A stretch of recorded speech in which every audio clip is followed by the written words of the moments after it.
The new Season 1.5 patch is here after leaks were spread all over the community, and I must say, this is the definitive beginning of the end for all triple support compositions, and I could not be more thrilled. To be honest, I was already of the premonition that triple support was a bait composition that only ever got pulled out in dire instances and rarely actually worked. And the win rates suggest that when you look at the stats here from rivalsmeta.com for Celestial Plus, not that win rates are the end all be all, but in this situation, they definitely hold some merit, especially since they are even lower the lower you go in the ranks. No matter what rank you are in, triple support never overcame the standard 2-2-2 composition. And most teams never run triple support in scrims. So while it was playable and win rate only tells part of the story, the composition was far from the best in my opinion, and this next patch definitely solidifies that. The reason I say these things is because not only are we seeing massive nerfs to how frequently supports are going to charge their ultimates, but we are also seeing massive buffs to everything that makes a support's life absolutely terrible in the backline. We're talking Iron Fist, Spider-Man, and Venom alongside some other winners, as well as the addition of the Thing in the Human Torch. So let's talk about why triple support is officially dead, the compositions that will take its place, and why I, as a support player, think this patch is super healthy for the game. The main win condition of triple support compositions was to force the enemy team into a war of attrition with pure sustainable power through ultimates. While the composition is counterable, it is really difficult to execute against it since it requires the team to force out ultimates consistently with their standalone neutral kits. This is typically done through getting into the backline and putting a lot of pressure on supports from the get-go, so they have to make a choice. Either use their ultimate to live or die, because let's be honest, at most ranks, most supports don't think to peel for their other support, and they just let them die. The problem is, people are playing a lot of Magneto and Strange right now, which means it's a team-wide puzzle to set an off angle up with Namor or whoever else can get the job done. For most ranks and players,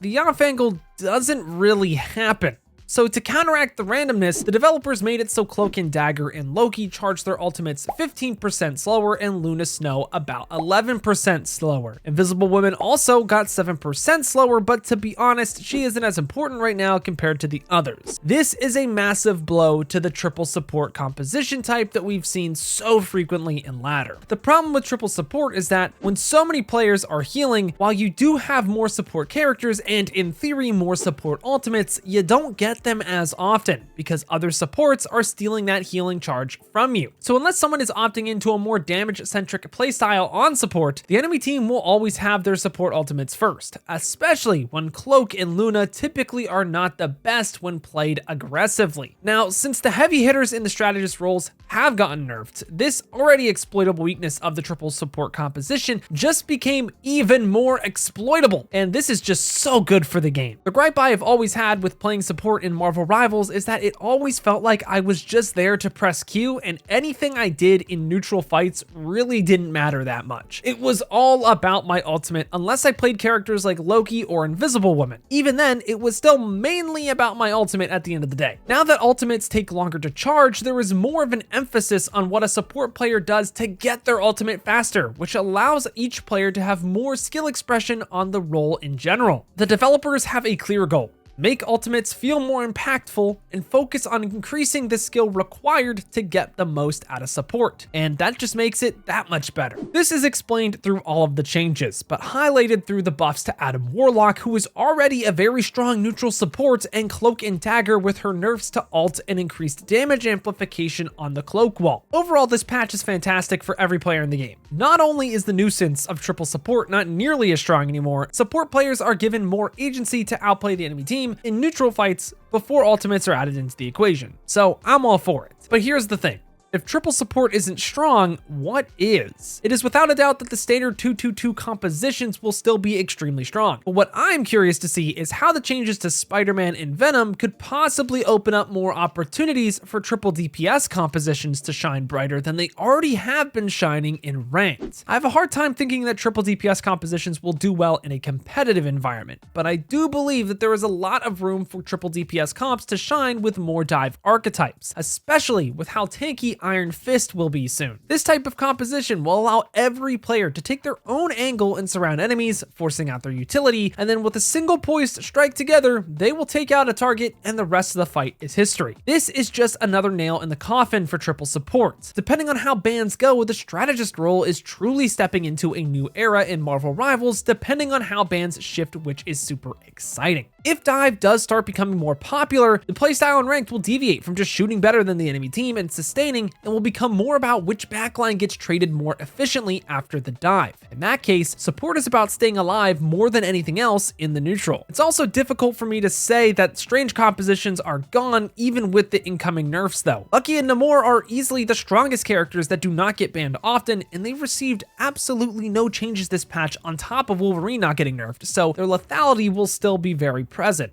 Depending on how much the storm nerfs hinder her value will depend on whether or not space gets opened up to ban other characters like Luna to maybe even take down some power from Namor on the off angle. The same goes for how much magic gets nerfed and how hard it is for her to find value with off angling with Magneto's bubbles. On top of this, the Thing and the Human Torch could absolutely change the game if they drop in an egregious state. So who knows what is going to happen with them. Not only is the Human Torch a flyer, but he also deals insane AoE damage, can set up kill boxes, and is also able to dive seemingly at the click of a button, which makes me really excited for those dive compositions we were talking about earlier. Realistically though, one of two things happen now that triple support is out of the picture. One, and the most likely option in my opinion for at least the first week or so, is that Strange is still going to be very strong alongside a Magneto or Groot to punish the hooks that Bucky hits, paired with a Namor, Luna, and Loki. Then this composition will shift around with characters likely filling a Bucky ban or Luna or Namor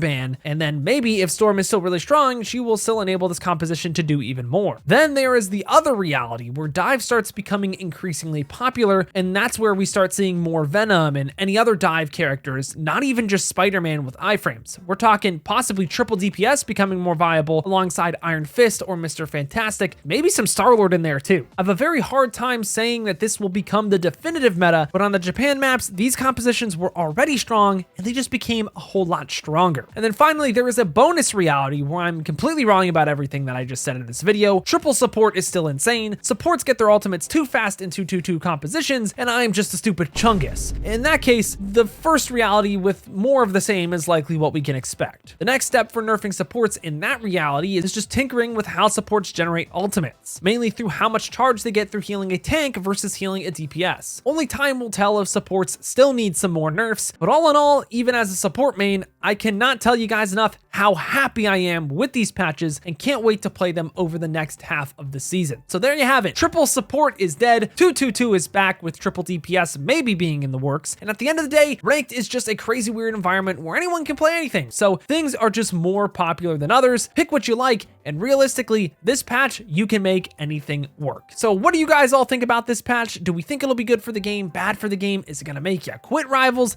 Let me know in the comments down below. I will be streaming some games of the new patch right now as the video releases here on YouTube, as well as on Twitch at twitch.tv/PazSwagger. So thank you guys all so much for watching, but until next time, I've got to peace out and Paz out. I'll see you in the next one.